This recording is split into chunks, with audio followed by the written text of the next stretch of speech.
नहीं हो गया। ये जो वक्फ अमेंडमेंट बिल का जो जिक्र हो आपने किया, वो सरकार ने शायद इस मामले में कुछ हद तक समझदारी का परिचय किया।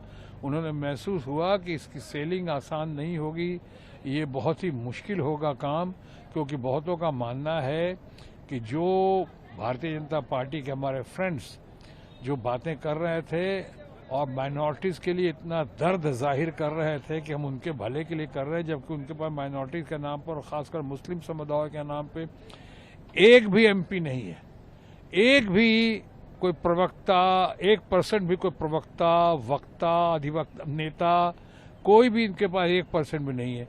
उसके बाद ये बिल लेकर आए, कोशिश की, और उसमें ऐसा लगा कि ये बिल बहुतों की नज़रों में ये इंक्रोचर्स के लिए या लैंड ग्रैबर्स के लिए ज़्यादा सहायक सिद्ध होगा।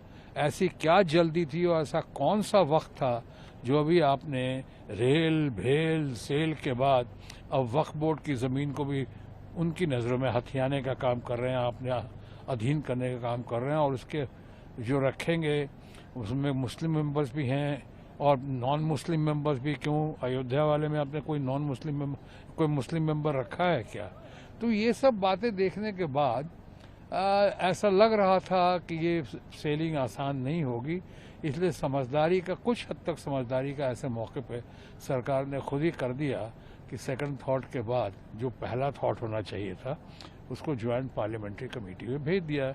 अब बहरहाल अब इसकी चर्चा के बाद, गहन चर्चा के बाद जब भी ये बिल आएगा उस वक्त देखा जाएगा। मैं समझता हूँ हंगामा बहुत होगा और इतना आसान नहीं होगा, क्योंकि लोगों का मानना है, जैसे मैंने शुरू में कहा, कि कितने सारे चीज़ों को बेचने के बाद अब जो है नज़र लगी है वक्फ बोर्ड पे, ऐसा लोगों का मानना है।